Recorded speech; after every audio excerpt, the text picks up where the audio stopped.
Hello, John Longcroft-Neal here again with vlog number 6, I do believe. Very nice. I'm going to talk to you about open heart surgery because I'm an expert at it. Ready? No, I'm not. I'm lying. It's not true. I'm talking about lying and untruths and whether you trust people or not. Because I'm afraid we see from some of our leaders, our politicians, they just absolutely, clearly, barefaced lie. You know, you see, you hope what is the truth because it's recorded on camera. That's not always foolproof, I know, but by and large, it does work. So when you see armed troops firing gas canisters at a crowd to clear it so that somebody can walk across the street from the White House to a church, and then the next day they say, oh no, force was not used and gas wasn't used, we saw it on camera. Unless that was staged somewhere else, we saw it. And when people lie, it's simple.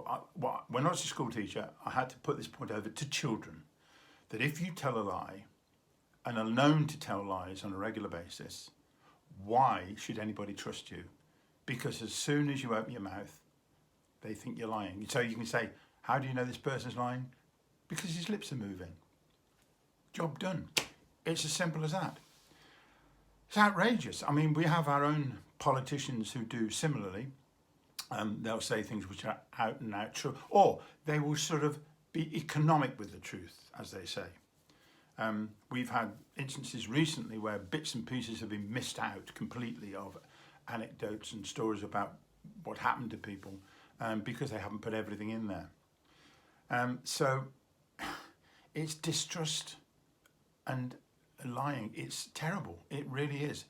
Without people being truthful, you just can't do what you do. You can't. Things don't work. Anyway, excuse me. I wanted to talk about comedians. I love comedians because comedians, they sometimes get the truth wrong, and I'll point that out in a second. But by and large, comedians have no reason to be approving of these people. They love to poke fun at people, and by doing so, I believe they expose more of the truth of what's going on. A good example of this was Ricky Gervais in Hollywood when he was hosting, I think it was the Golden Globes. And he just wanted to make the point. He said, look, all you film stars, all you millionaire film stars, come up here, take your award, say thank you, and then F off. He says, don't start talking and preaching to the public about whatever. He says, you know nothing. Now, that was a grand overstatement, I know. But who else was going to tell them? Who else was going to say to them, look, you live now in a bubble and you have no right to say to the public anything about what to do in their situation. I mean, he himself is a multimillionaire, but he was, and he said, he was average and poor into his 30s before he got successful. So in some ways, he is part of the problem, but who else was going to say it other than somebody like himself? Billy Connolly said something similar in Belfast. He said to the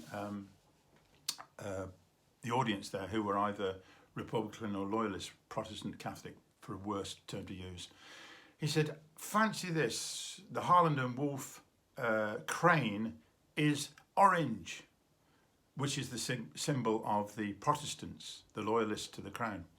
It goes back to Holland and all the rest. And which is why carrots are orange, by the way. And it wasn't true. The crane is actually yellow. It's not orange. So he twisted the truth to make the point. And to a degree, we sort of forgive him. But point being, if you don't tell the truth, who's going to believe you either then or thereafter? Something to do with a boy crying wolf, I think it was. Yeah, good story that. Anyway, thank you very much for watching. This is vlog number 6. Wow. And it's raining again. Right, okay, that's it. 5 minutes. Ding!